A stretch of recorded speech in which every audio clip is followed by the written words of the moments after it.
start the recording, and I'm going to turn it over to Simran and let her start the program.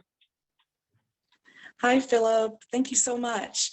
Welcome, everyone. First and foremost, I do want to reiterate my thanks to Philip Duggins with the UMW Alumni Association for his leadership and support in helping us to make our inaugural Multicultural Alumni Affinity Group event possible this evening. He's helped with everything from coordinating today's Zoom meeting, connecting us with key campus partners, and ensuring that copies of our esteemed guest speaker, Dr. Gayatri Sethi's book, Unbelonging, is available to students via both Simpson Library and at the James Farmer Multicultural Center. He's also extended invitations on our behalf to university leadership. From our entire executive board and all of our members, a very heartfelt thank you. Again, greetings. My name is Simran Kaur Colbert, class of 2011, and I'm the founding president of the Multicultural Alumni Affinity Group, and this is our inaugural program.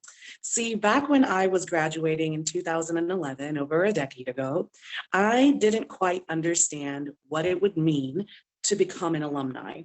In fact, I remember many of my peers and I vocalizing sentiments about how we wanted to have nothing to do with UMW once we graduated. We wanted distance upon graduating, especially for many of my women of color and minoritized peers in my graduating class. We felt that we had done our part as diversity leaders during our time at UMW, and that if we looked back, we might just remember the unpleasant experiences of microaggressions that we overcame that might overpower all of the other pleasant experiences that we had had. Many of us who are here today founded organizations such as Eagle Bangra, served on the boards of the Black Student Association, the Asian American Association. We participated in campus activism so that Martin Luther King Jr. Day would become a day of service on our campus, and so much more. And now it's been a decade since, and we're looking to re-examine our role as alumni. And I, for one, felt that we needed to create a space for belonging for others like me, who for so long might have felt that they wanted to figure out how they could overcome this distance. And so I'm very thankful to all of my peers and my friends on the executive board and others who said, we also want to belong in more meaningful ways and give back to our alma mater and the relationships that we've built across our cultures, not just amongst ourselves, but continuing moving forward with current students and others. Which brings us to today's program, where we will explore the ways in which we have felt unbelonging, not only in our lives and how we can cultivate belonging, not only in our intimate lives, the microsystems we have, our relationships with one another, our families and peers, but also in the macro system of being an alumni of University of Mary Washington. So now I'd like to turn the floor over to my Vice President, Natalie Grossman. Thanks so much, Simran, and welcome everyone. My name is Natalie Grossman, and I'm from the graduating class of 2011. As a VP of the Multicultural Alumni Group, I just want to thank you all for being here today, and also invite you all to opt into our email listserv. I believe we'll be sharing that in the Zoom chat shortly. So we plan to hold similar virtual online events each semester in the coming school year, and we hope that you'll continue to join us. It is the mission of our alumni group to serve as an independent gateway to enrich the personal and professional intercultural relationship building for alums of all identities, backgrounds, and experiences across the globe and in our neighborhoods in order to create and deepen belonging to the UMW family. In our first program, we feature a woman of color scholar author who will discuss what it means to create and deepen belonging across cultures for alumni through reading of poetry in her debut novel, Unbelonging. The event creates an opportunity for multicultural and all alumni to explore their own sense of belonging to our alma mater. In this way, our inaugural event is tied to our mission and vision to provide continuing education that equips UMW alumni to be fully informed change agents within their personal spheres of influence, thereby creating greater social justice for society at large. Now I'd like to go ahead and pass it over to Samiha. Hi everyone, I'll be toggling my video on and off, unfortunately to preserve bandwidth, but very nice to meet you all. My name is Samiha Islam. I'm from the class of 2012 and am also a founding executive board member of the Multicultural Alumni Affinity group. I'm super excited to meet all of you and help kick off the wonderful events we are planning for the upcoming year. And echoing what Natalie and Simran said, I really hope that we can foster a safe space for creating connection, having discussion, and networking across cultures, faiths, and diverse backgrounds. If you have any feedback, any questions or suggestions, any comments, please feel free to reach out at any time. So if you haven't already, please grab your chai and let's get ready to chat. I'll pass it back to Simran. Thank you so much, Samiha.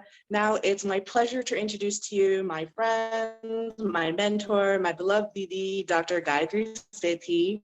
Dr. Gayatri Sethi will be reading poetry from her debut book, Unbelonging, and share her lessons on navigating not only higher education with recent alumni and current undergraduate students in today's Zoom meeting, but in her book, she deftly interweaves verse, memoir, and a bold call to action as she recounts her experience searching for home in the diaspora. She draws upon her life story as a Tanzanian-born Punjabi turned educator and mother of biracial children. Dr. Sethi tells an intimate tale of stepping into her power while confronting misogyny, racism, and empire, spanning decades and continents from partition to Black Lives Matter movement, South Africa to Atlanta. Unbelonging tells urgent truths, inspires critical self-reflection, and embodies its readers to pursue radical forms of social justice, compassion, and solidarity. Welcome, Gayatri. We're so honored to have you here.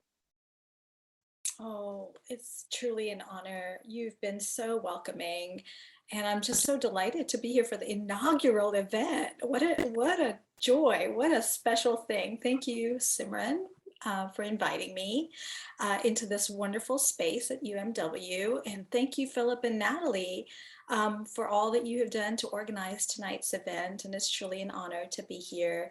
I'm really glad to share the space with all of you, and those of you who will be listening in a different time. So would you like me to begin by reading something and then we'll socialize? How did you want to do it? Mm-hmm. Absolutely. We'll have you read our poem, kind of introduce us to a verse of your choice. And then after that, we will do a smaller meet and greet, a very brief one, just to see who's in our virtual room today. And then we'll announce some of the winners who were selected to receive a copy of Unbelonging. And we'll go from there. But please share your choice of selected verse from Unbelonging with us today. I'd like to actually read us the love note to the marginalized. I feel like this is such a loving space, and I want to offer you a love note. And this, if you have a copy of the book, is towards the end of the book on page 278. A love note to the marginalized. We are not alone. Those of us who are ish or rarely fit in, or exist only on the margins when survival mode reigns and joy is so very rare. Maybe we do not belong anywhere. Maybe home is not a place. Maybe our trauma wounds bleed too often. May we find comfort in knowing that we are not alone. May we find people who embrace us. May we be met with understanding and validation. May we know what sanctuary feels like. May we imagine, dream, and conjure our liberation.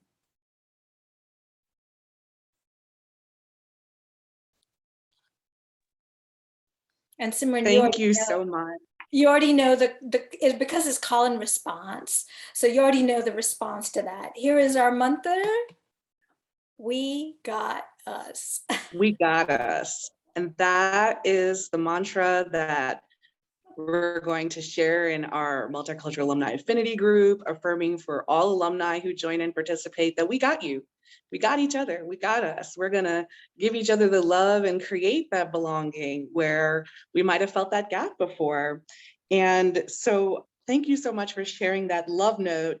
And with that we got you sentiment, I want to announce 3 of our winners of the copy of Dr. Gayatri Sethi's book, Unbelonging.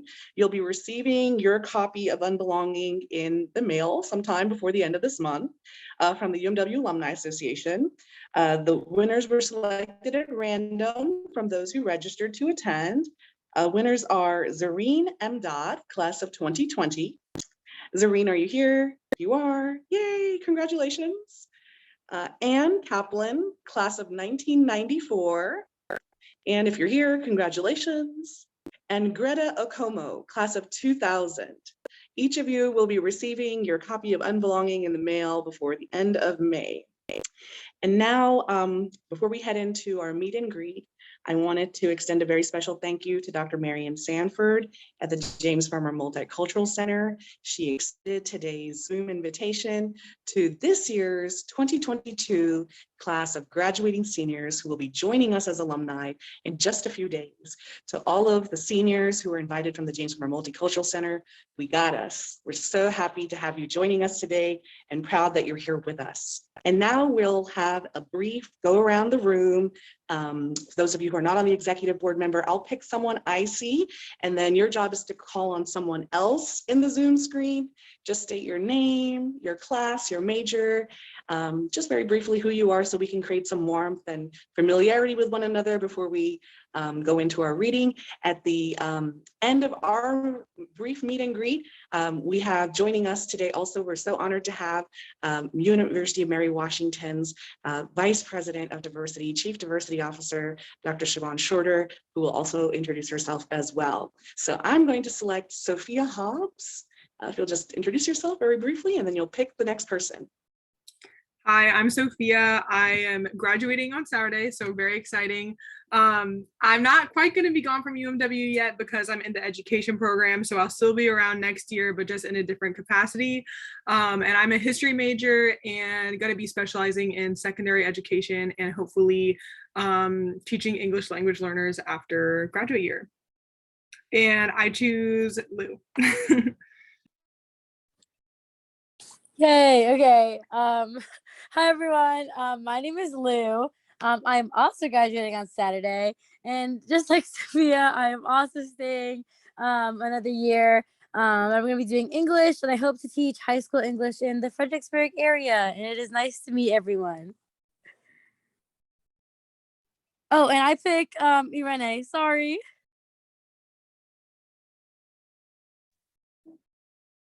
Hi, my name is Irene Andrade. I'm also graduating this Saturday. I'm happy to be here. I'm not sure what else is supposed to be asked, but I pick Breezy.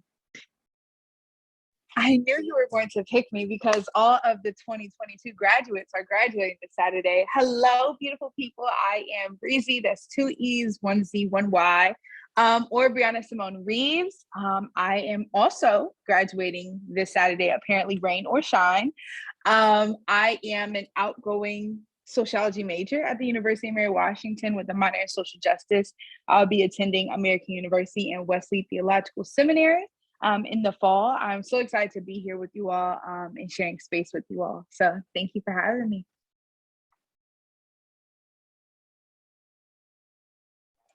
I'm supposed to choose somebody else. That's crazy. I'm gonna go with Joanna. I feel like it's only right. Amen. Okay. Thank you. Thank you so much, Breezy. My name is Joanna Rossi. I'm the Associate Director of the James Farmer Multicultural Center. And so thank you all so much for creating this space. I'm not a graduate of UMW, so I feel like I'm crashing a little bit, but all of the welcomes and all of the excitement from on behalf of the James Farmer Multicultural Center directed your way. We are all so very excited for this group to kick off this year. And I will pass it over. We'll change it up a little bit. Elena or Alina? Sorry, I had to unmute myself. So I'm Elena or Lourdes South, and I am a 2011 alumni. So I graduated with Simran and Natalie. My majors were English and Spanish, and I had enough to be a minor in Arabic, but at the time we didn't have minor. So currently I do international energy in the renewable space and environmental justice. Shoot, okay, I have to pick another person. I've already messed this up. All right, Hasina.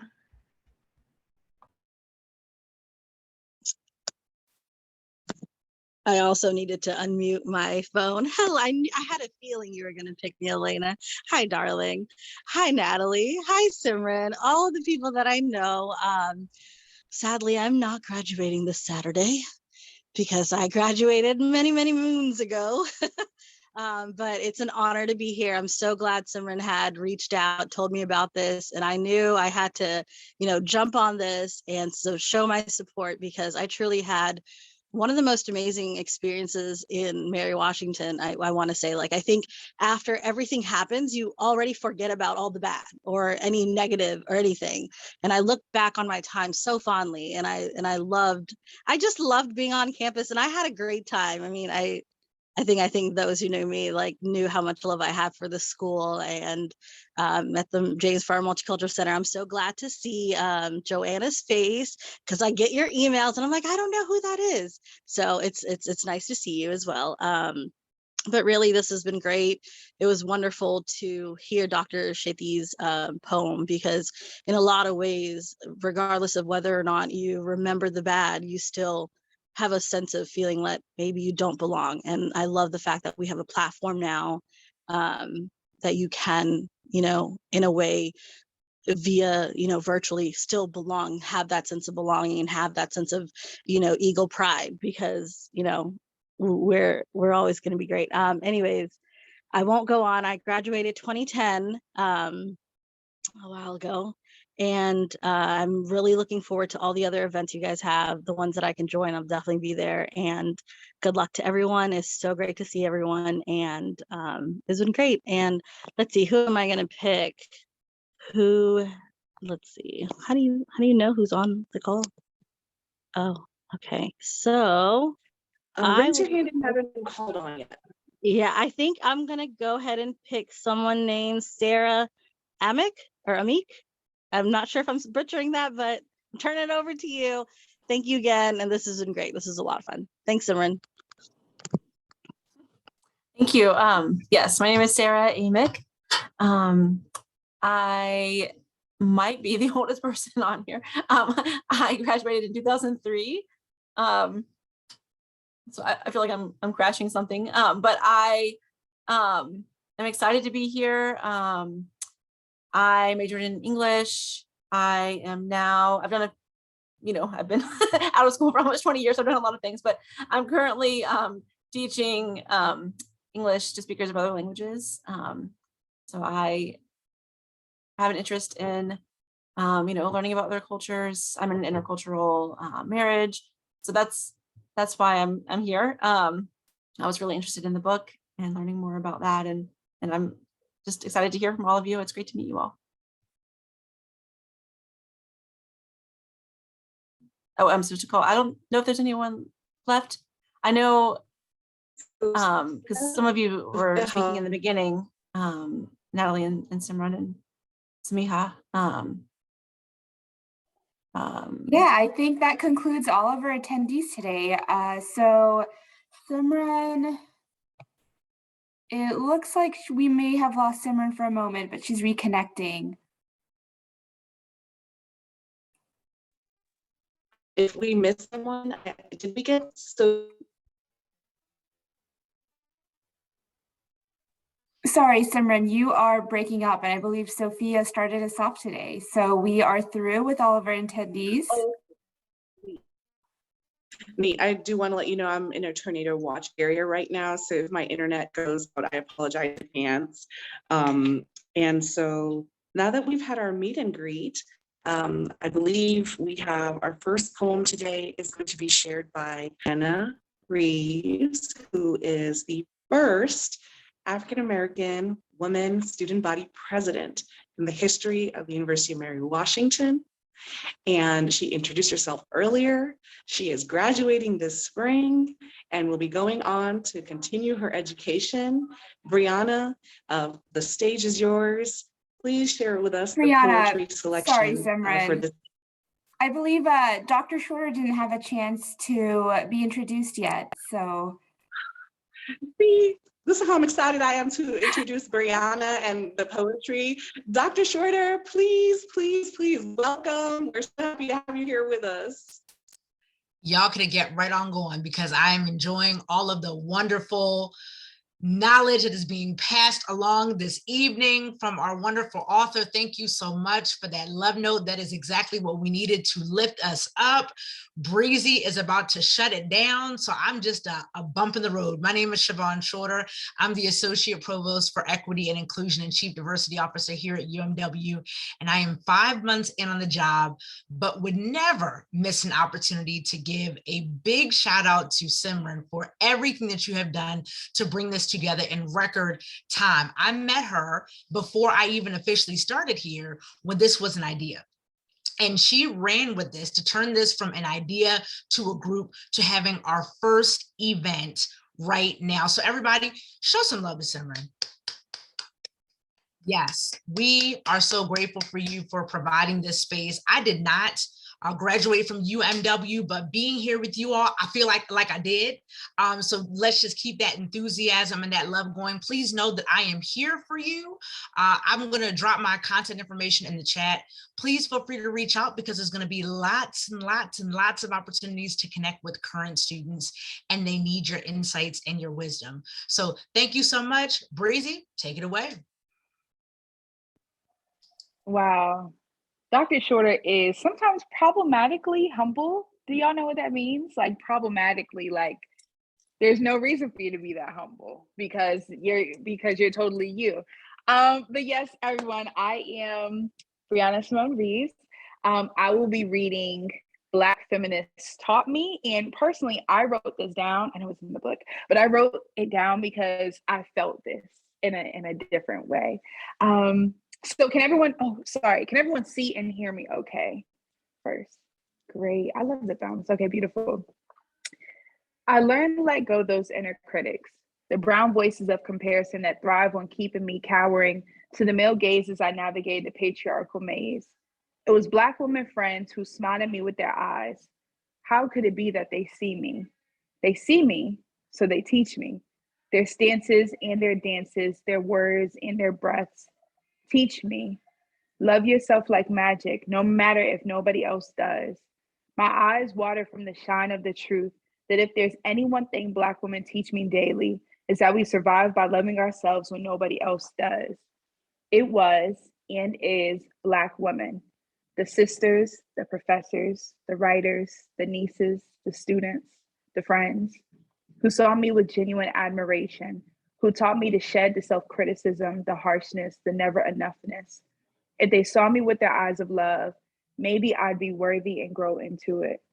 I birthed a daughter who teaches me daily how to wrap myself tight with I love you embraces that are infinite and long. Her arms wrapped round and round, I whisper to her, divine made you so beautiful. Love yourself. I see the circle. I am so honored to have read that. So absolutely honored. I have never read anything that encapsulated my life, but the experience of others so beautifully. I have a question, if I'm able to ask it. Can I get a thumbs up? Okay.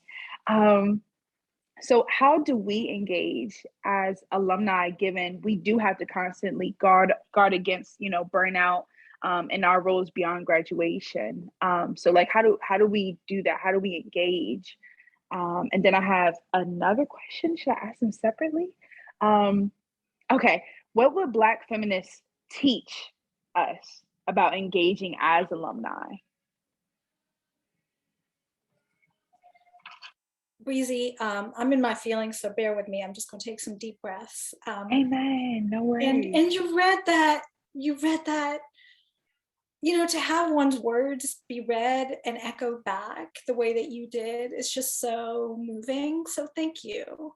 Thank you for seeing something in those words that speaks to your heart.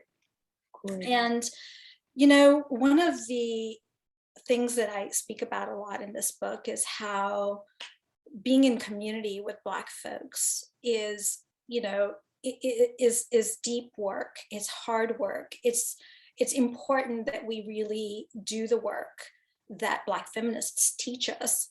And so I've been on this journey, for many years. I used to be a teacher of feminisms, comparative feminisms. I taught at Spelman College, which is a historically Black college for women. And most of my co-learners and students look just like you, Breezy. And that is who I had in my heart when I wrote that, in addition to my own daughter, who is a Black woman. So, your questions. Let me start with the question of burnout, right? So just like in the book, I play a lot with sort of language is power and power is language. And again, I learned that from Black feminists, right? Audre Lorde, Bell Hooks, Toni Morrison, Maya Angelou, they all teach us the importance of language and how much power there is that if we live in dominator culture, right?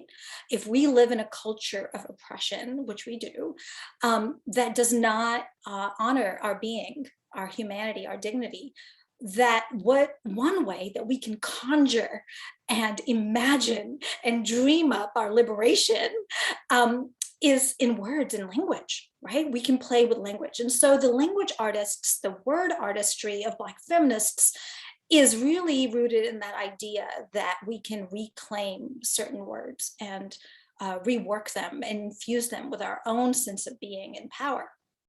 And so in that sense, I want us to look through the lens of Black feminism at the idea of burnout. Much of the dominator culture discourse around burnout forgets to take into account that those of us embodied as brown and Black and queer and marginalized folks, are in a global systemic oppression. And so that the entire existence of the capitalist heteropatriarchy, especially on a day like today, is intended to burn us out. Like we need to actually start there, because Black feminists tell us that there's no such thing as burnout without systemic racism, right? So I think the first step is to really acknowledge that burnout isn't generic, right? So your burnout and my burnout are not the same, right? And yet, those folks embodied like you are more susceptible due to systemic inequalities and systemic racism to being burnt out by those very same systems. And it's not theoretical, it's not theoretical. It could be your co-alumni, it could be your co-learners, it could be your professors that are the very human agents of causing your burnout and demanding your labor as a woman of color for free without acknowledging your dignity and humanity. So it's not theoretical. It's a daily interactive thing. And I know that we want to say that, that burnout happens because we do too much, but burnout happens within the context of connections and relationships and systems and organizational cultures that burn us out. So we need to make sure that we don't overly focus on our individual burnout without looking around us to say, well, what are the conditions that are leading to this burnout? So that is one thing to do, is that what Black feminists have taught me is to question everything. Don't take anything like burnout and just go with it, right? Like question it. And so question the burnout. So what is an alternative to burnout, right? Working towards equality and justice, and working in community with like-hearted, like-minded folks like the ones in our room together, in our Zoom room together, is one that will prevent individual burnout, right? I'm not gonna burn you out, Breezy, if we're in it together. If we got the we got us, and there's a squad of us working together in the same direction, working through the pains and struggles, you know, are we all going to burn out together? Yeah. But, you know, we're not as fast as if you're working alone. And so that's one more thing that Black feminists teach us, is the importance of collectives, not to just talk about individual burnout in isolation from the systems and connections that extract from us unjustly and lead to us giving up, right? Because capitalism wants us tired. But guess what? If we're working in collectives, if we're working to build community, if we're working on these principles of understanding that all of us are going to work together. And so when you're tired, I'm going to step up, right? And when I'm tired, you take the thing, right? So we're not working with that individual leadership model, because if we work with that individual leadership model, oh yeah, we're not going to last long. Right? It's going to be a one and done event, and we're moving on because we're tired. We work so hard, right? And so I think it's really important to call on Black feminists to infuse us with the kinds of principles that lead to us working in collectives. And that is not the way dominator culture works. Dominator culture wants Breezy to be a token, wants Breezy to be the face of representing all Black women on campus. You know, that's what these systems want. But what if we say, you know what, we're in it together. It's me and Samiha and Dr. Siobhan working together in collective. So none of us gets tired fast. What about that? And again, big nods and deep bows to all the Black feminists who have taught me this. So these are my reflections on your questions. I hope I answered them. I hope I didn't go around in circles. You killed it. I have no words. Absolutely. Absolutely, and period for the culture. I love it. Yes. Let's work in collective, shall we?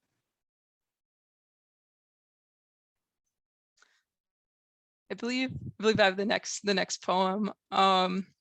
So I'll be reading Dr. Sethi's poem called Nuance. Our conflicted, confounded world, at war with itself, is crying out for nuance. We are the margins, we the marginal. We see and be all the nuance. Let us invent new words and worlds. I suggest looking at the margins. When the margins are seen, when the margins are heard, nuance lives. I think for me, I saw this poem as like a call to action. And I feel like it's at the core of our group to look for nuance and to listen and give voice to those in the margins. Dr. Sethi, what are some ways we can make space for nuance through this group and just in our everyday lives? You know, that's a really profound inquiry, Natalie. And I'm going to try to offer another reflection on that. You know, especially today, you know, the world is really exploding with the outrage that we're experiencing from a potential decision by SCOTUS that's going to impact all of our lives, especially those of us who have uteruses. So this, and with that kind of experience that we are in real time dealing with, I was really sitting with this question of nuance all day long, right? Because one of the things that comes to light in our dominant culture is that it's this or that, right? We want you to be left or right. We want you to be conservative or progressive. We want you to be this or that. We want you to pick a category, choose and stick to it. And that's how dominator culture works, you know? And the way that it shows up on today is people having to polarize around something that is deeply impactful. And yes, you know, could we center the justice of the most marginalized people who are going to be most impacted? But that's not what's up. If you go on Twitter today, that is not what's up. There's no nuance. right? And this is where I think that really, repeatedly in the book, I even say something in the book about how silence is a love language. And somebody asked me about that. And I was like, listen here, could we just have taken a few seats when we saw that news pop? Like, could we just have taken some seats and be like, okay, let me think this through. Is this a draft? Has it been leaked? Is this really a fact? Or is our reaction and our outrage going to make and write into fact something that isn't real yet? Where is the nuance? I kept asking myself all night long as I stayed up looking at this Twitter feed. I woke up this morning thinking, okay, somebody somewhere has got to have some wisdom and guidance to give me some sense on how to make sense of nonsense. And this is it, is that I think our world needs nuance, but our tools for communication are colonized, are capitalized, are so infused with neoliberal values that we are unable to peel away and do what the Black feminists teach us, which is question everything. When you question everything, you get to nuance and you say, you know what? Multiple things are true at the same time. And that's what fundamentally is my summary definition of nuance, right? Listen here, I'm the mother of a Black woman, and I'm a brown person of the Desi diaspora, and I go by she, her pronouns, and I'm also African, and don't look it. And then we could all fill in the blanks. Each of us could do that and be like, listen here, from my nuanced lived experience, how am I going to check one box? How am I going to boil such a complex issue, such as the example that we're looking at and examining, into one small, neat tweet? We can't do that. Maybe we need to be quiet. Maybe we need to reflect. Maybe we need to be silent until we know better. Maybe we need to study. Maybe we need to go back and really understand what's going on. Maybe we need to question everybody. And so that's kind of at the very crux of nuance, is cultivating a space that invites inquiry. And so you asked me, how can you all in this space, in this alumni affinity group, do this? And that is to cultivate courageous conversations like this one, cultivate a space where somebody can be audacious enough to complicate things instead of simplify them into tweet-worthy, hashtagable nonsense, right? Like the true nuances of the world are not easily summarized or hashtagable.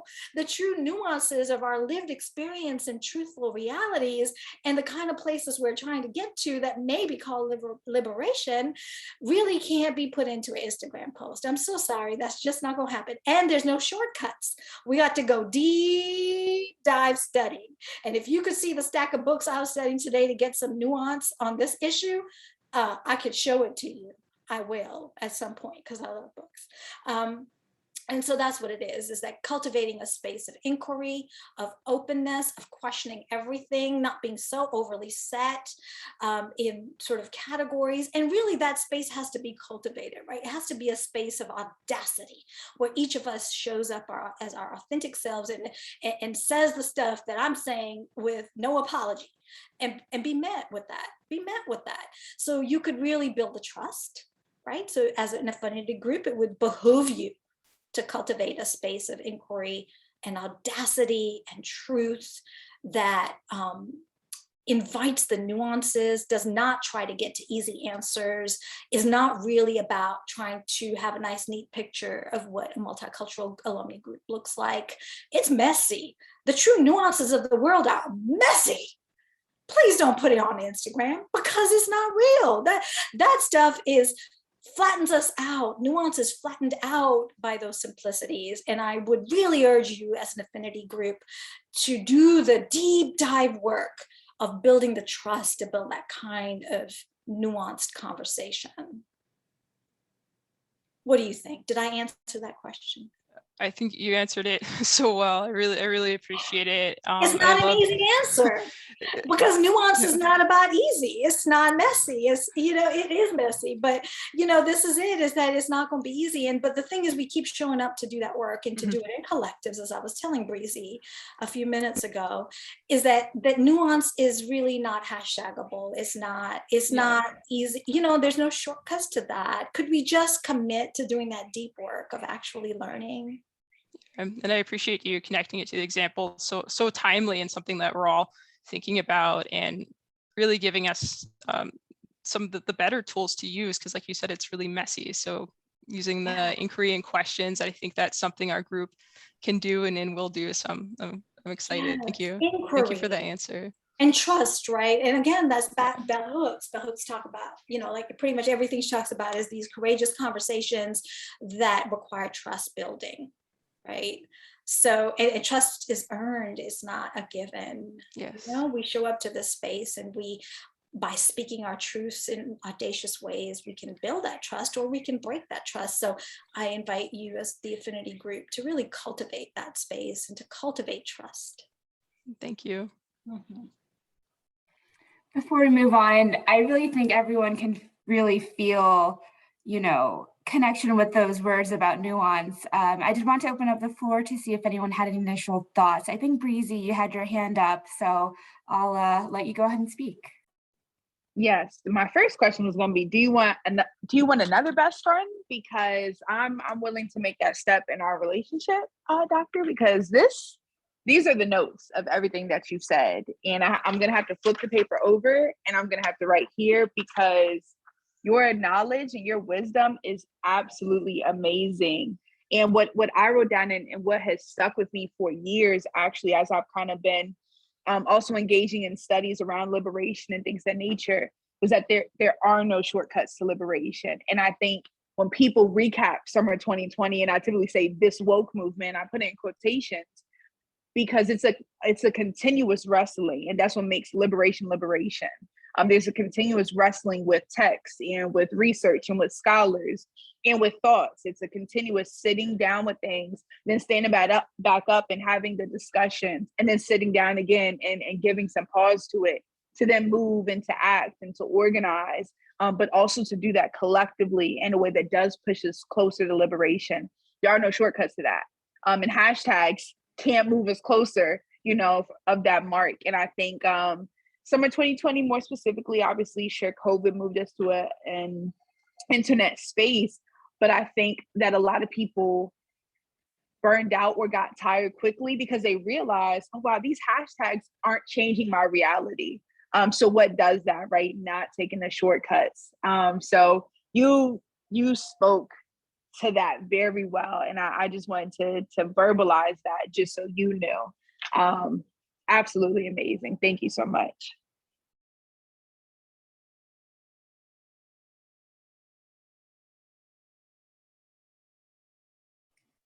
All right, thank you so much, Breezy. Gayatri, if you have any thoughts or any words you want to say back, and if anyone else has anything to add, please raise your hand and we'll call on you to let you speak.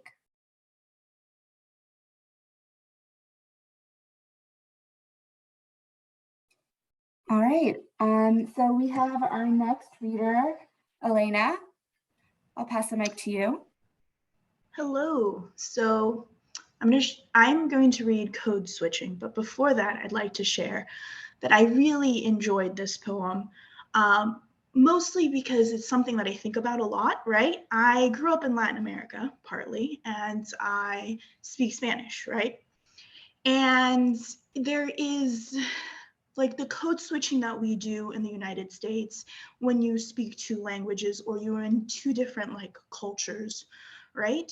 But there's also the fact that I speak Spanish, which is also a language that is of a colonizer. And my family stems from Peru. And my grandma knows very little Quechua, but her family like her great grandmother and her mother spoke Quechua, but that was lost, right? Because of the whole idea that if you are tied to indigenous, you were lesser than. right? And there's this whole thing with, you see it in North America as well as South America. Once you move into a city, you become more westernized and you leave those roots behind. And a lot of times I think of what I lost because we switched languages, right? We switched from, you know, having Quechua to a version of Spanish with a heavily dialect of indigenous Andean words. I grew up partly in the Caribbean. That's a whole separate dialect with a whole separate West African and a rich culture of Taino as well. And then I moved to the States. And let me tell you, moving from Latin America, from the Caribbean, having a South American like cultural background, and then coming to Northern Virginia, very different cultures. It was a shock. And in the current space that I work in, which is the legal field, it is, you can't bring all those aspects of who you are. It would not be respected. So on that note, I will now read the poem. Code switching is the mode of linguistic and cultural survival of those perpetually stereotyped and othered. In every space they enter, they learn to adapt and become shapeshifters in ways that leave them wondering who and how they truly are. Thank you so much. And I wonder, my question to the group at large is, do you feel that you have to code switch to essentially survive? And how can this group allow us to be authentically ourselves when we're trying to navigate multiple different versions of our identity, right? Like, how do we bring those safe space when you yourself might possibly be navigating who you are as a person? And that's it.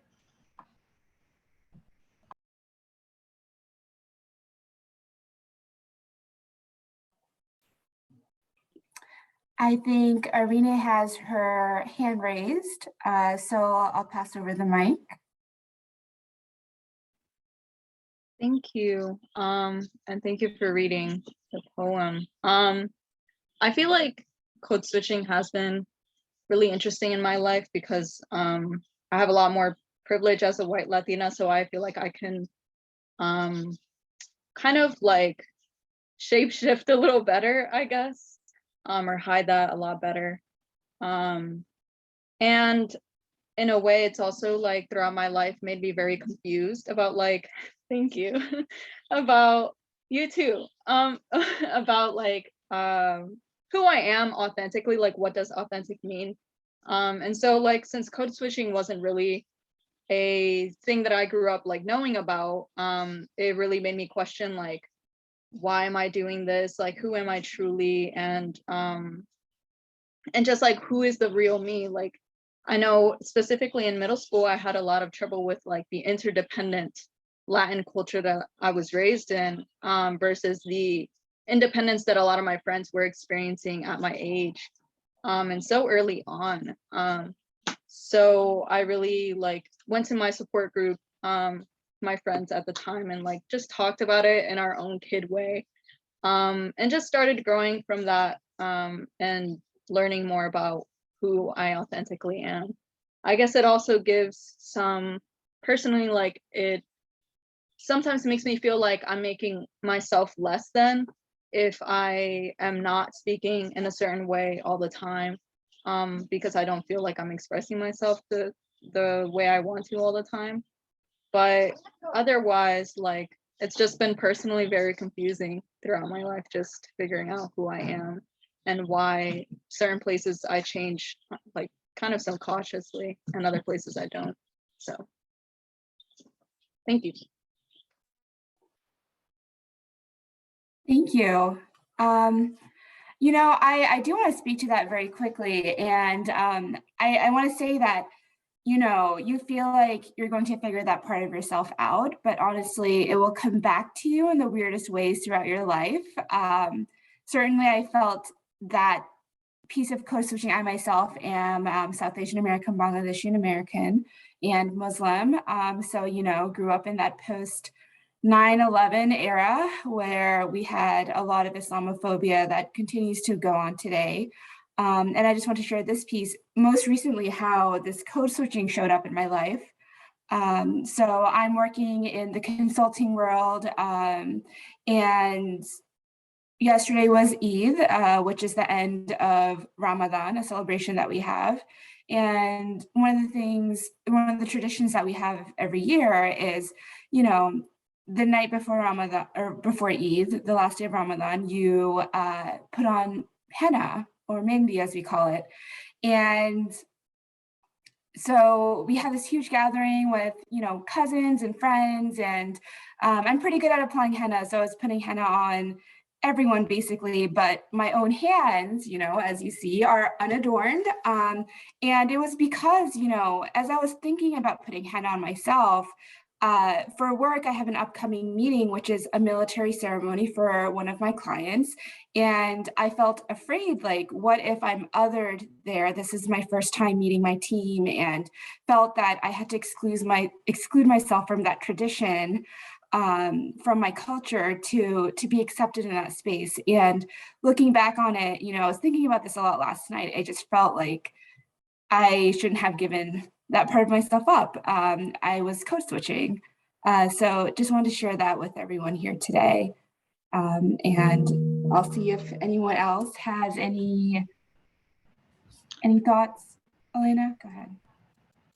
I'd like to follow up on that. I am 32 years old, and I still navigate the world of where I should or should not, how I should present myself.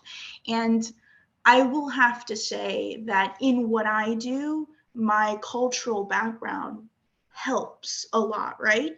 And I can see the institution I work for essentially accept the fact that I know Spanish or the cultural background for the work that I do, without accepting exactly what that, like, who I am as a person, right? I mean, they want to, I'm a foreign affairs officer, right? They want someone with that cultural background that is going to be able to enter Mexico and talk to people and, provide XYZ. But when it comes to actually being at work, I can't be authentically myself.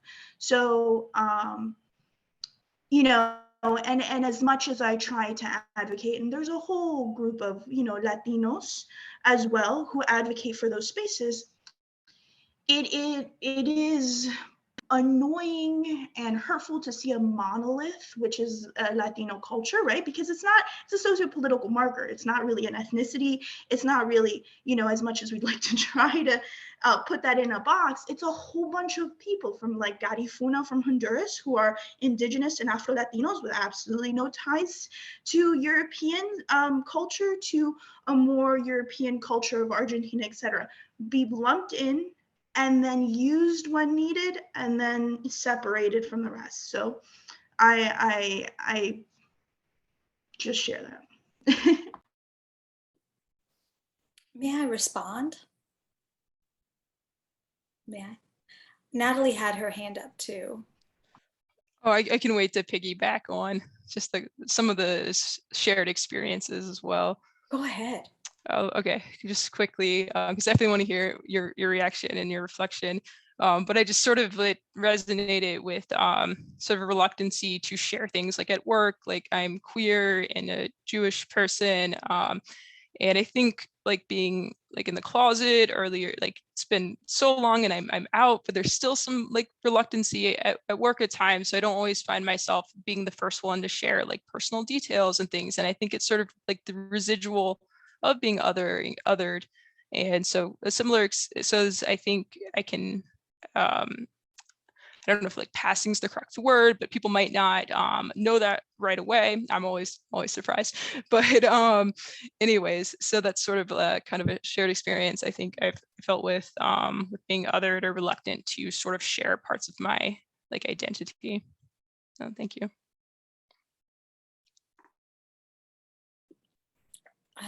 Elena, I wanted to really thank you for sharing, the parts of yourself and the reflections, and inviting us to really look at this code switching. And, wrote that piece in the context of an entire set of reflections on colonialism and internalized colonialism in particular. I've written the book not just in semi-verse, but also, with blank pages for reflection with a lot of questions, but also observations. And the observation that I wrote in the section that talks about decolonization is I have no idea what my indigeneity might even look like. So the thing is, it's really, I'm a person who really loves my South Asian heritage, but also I wasn't raised in South Asia. I was raised on the African continent in multiple places. And now I live on the sacred lands of the Muskogee Creek people.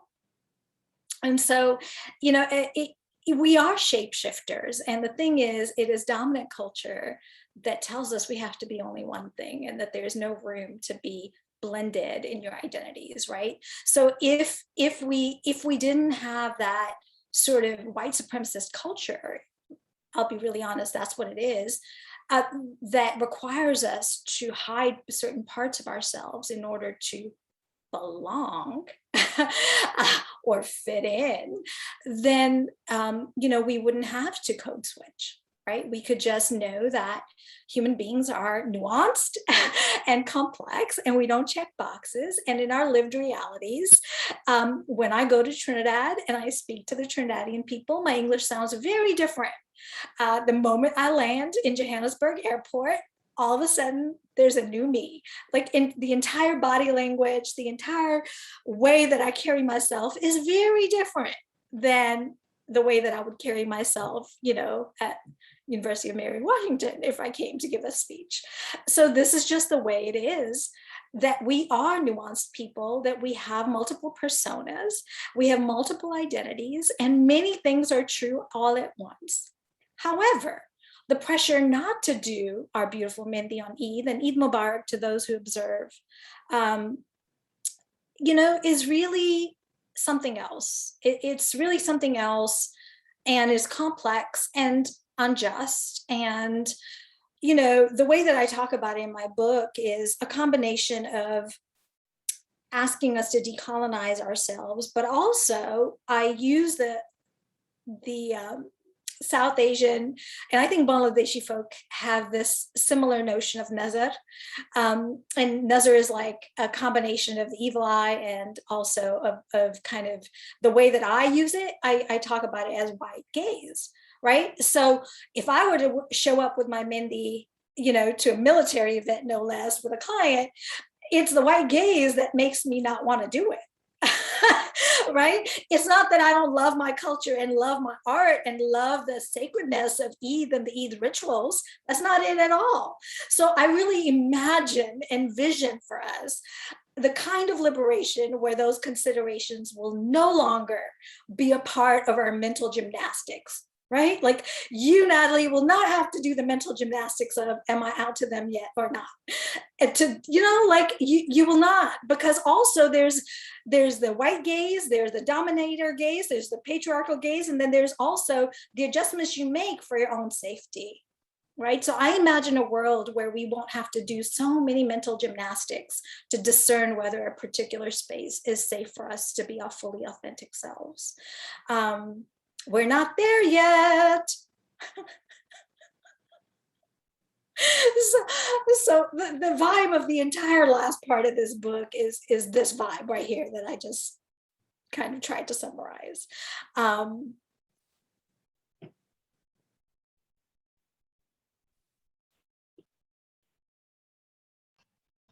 Thank you so much for that. Yes, I was just going to thank you. Any other thoughts, any reactions or comments from anyone else? Okay. With that, we'll move on to our last reading. Simran, I'm not sure if you have a better connection now.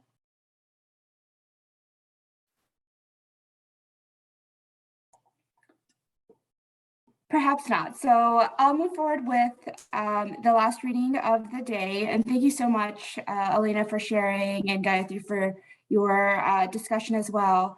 And I wanted to preface this by saying that so much of our own development of our identity and our growth as students was connected to the structures which intentionally engage our multicultural backgrounds with programming, events, guest lectures, and so on. A lot of things that we just spoke to.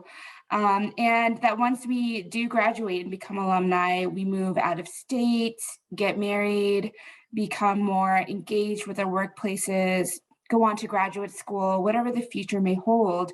The structure seems to go away and we might feel adrift in many ways. And so I think of this piece titled Sahara Aspirations, and it's a short piece, so I'll go ahead and read. I aspire to lead my life in such a way that I am a soft place to land for folks who are intimately oppressed by forces of unbelonging. May we find each other. May we know reciprocity and mutuality.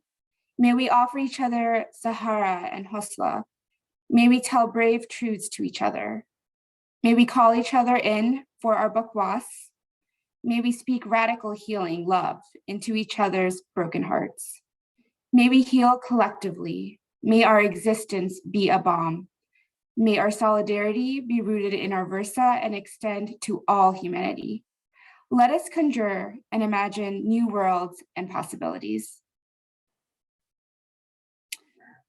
So I do have the pleasure of asking you a final question about this piece, which will conclude our recording of the program today.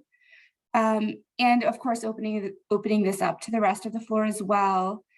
Could you speak to the ways students of color who become alumni of color might best navigate their sense of unbelonging, maybe those feelings of isolation or alienation after we graduate, and what are Sahara aspirations as we become alumni?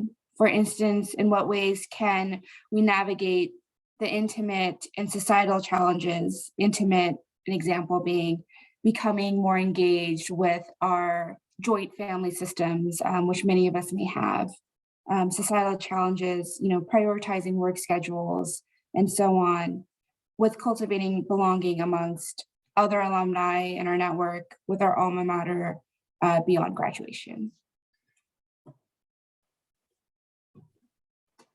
Oh, thank you, Samiha, for reading this and for this inquiry. And, I will invite everyone in the chat to make suggestions on how, to answer this question so that we can have collective wisdom here.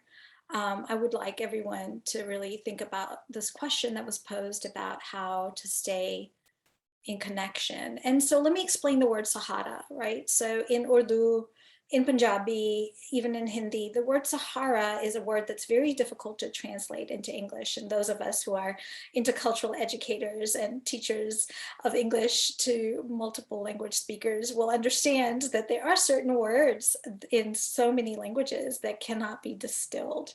And one of the very disruptive, audacious ways that I showed up in authenticity in my book was to do something unconventional and to use words as if they were part of the English lexicon that exists in my languages. So I actually did a lot of code shifting and sort of like multiple languaging in this, including like the verse that you read.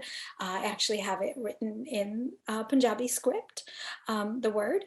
So this was by choice. It's this kind of one example in which we can try to disrupt these dominant spaces, that we can resist the white gaze by just using the word like Sahara. So maybe some of you in the reading, in the contextual way that the word was read in this verse could already surmise the meaning of the word. So maybe think about that for a moment as to what your guess might be about what the word means. And here's what it literally means. Oh, I love it. Making a vision board. I love it. So Sahara is a combination of support, community, refuge, sanctuary. It just invokes all of those words. There's not a single English word that Sahara would represent. And to give Sahara to somebody is to give them the kind of companionship and loving support through whatever, whether it's celebration or sorrow. Right. So yesterday, a dear member of my community passed away. And this is the mother to someone who calls me auntie. And, you know, in our kind of ways of making community, when someone calls you auntie, it's kind of a sacred thing. So how do I show up in Sahara to somebody who calls me auntie? Right. That was kind of where I've been for many weeks now, as I've been offering care and support and tangible acts of support to my chosen family member. And I give that to you as an example because the answer to this question is really about going beyond being on a listserv and going beyond being on a newsletter. Right? I think that many times the sort of alumni roles that we imagine are very passive.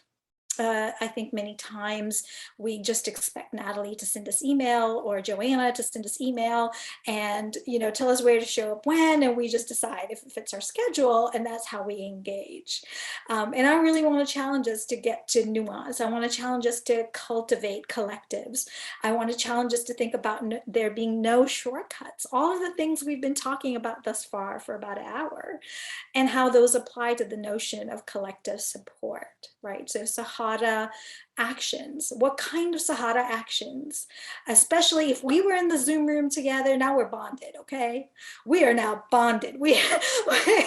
So how would we show up to one another beyond the bare minimum level of like showing up to an event that was planned for us? How could we initiate connections? And how could we be really creative about that? Because again, as I was saying earlier, it's going to require effort. And today might be the inaugural event. And yet I imagine and envision that this community and this collective is just going to, what we share together in this space today is just going to bloom and blossom into something that is going to be supportive to each other. I can imagine this tree, the solid trunk tree with lots of branches, and one branch is Samiha and one branch is Elena, and we are doing our thing and we are blooming and we are all rooted together in this collective. And in order for this to happen, we're going to water it. We're going to water the tree with staying in touch with one another.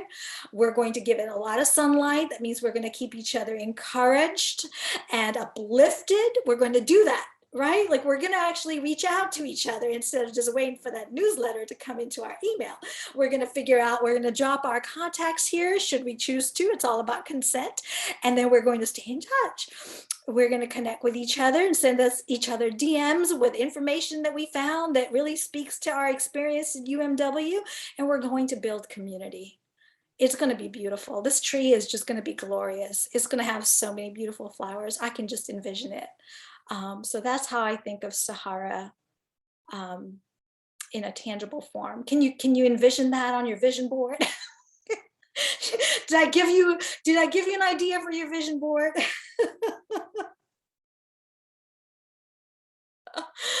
Oh goodness. So it's active. Right? It's active, and we've got to initiate that. We have to get outside of our comfort zones of receiving information and consuming information to really thinking creatively and collectively about how we might connect with one another. Send each other postcards, do a postcard campaign. You know, like there's just such a beautiful experience that I have every time someone sends me a handwritten note with lots of stickers in it and lots of beautiful art, and I get in the mail, and then I just like hold it. Right? That's one of the ways Simran and I stay in touch. We do the old-fashioned snail mail. So y'all come up with your ideas now. Does anyone have any ideas they would like to share with the group?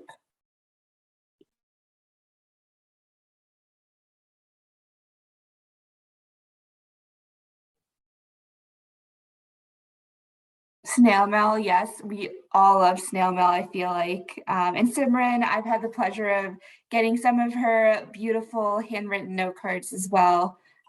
They're always so wonderful to receive.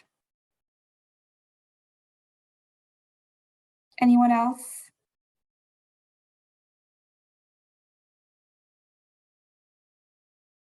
Looking for nuance, asking questions, absolutely. Staying connected, I think, is really important. And, you know, other than snail mail, there's so many other ways. Even meeting up for lunch with a couple of your friends or alumni, staying engaged with this group here, you know, reading the newsletters that are going out, hosting chats like these, absolutely. These are, I think, one of my most favorite ways to stay engaged with the community. Any other ideas or thoughts?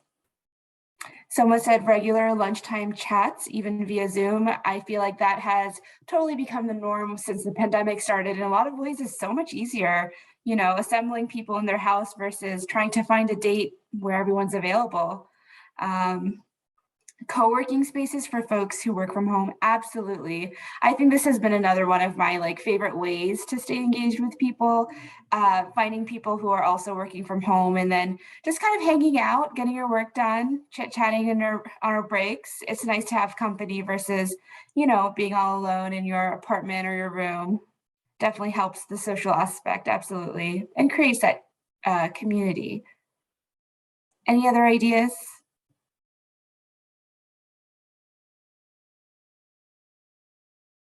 All right. Wow. I think this kind of brings us to the end of our discussion. Any last words from anyone or last thoughts, any feelings about our session today?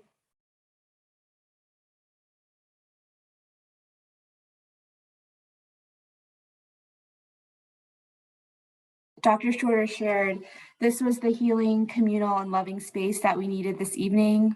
Dr. Sethi, thank you so much. We need to get you on the UMW campus to share your knowledge with everyone. Absolutely. So many words of wisdom from Dr. Sethi today. And let's stay connected. So she dropped her email address. Everyone, please feel free. It looks like people are dropping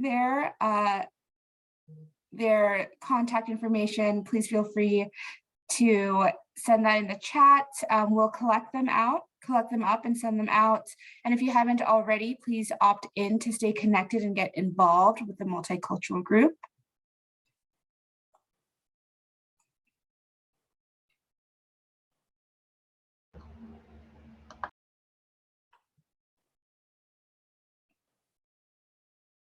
And Natalie just posted the opt-in link. All right, Simran, are you still on the line?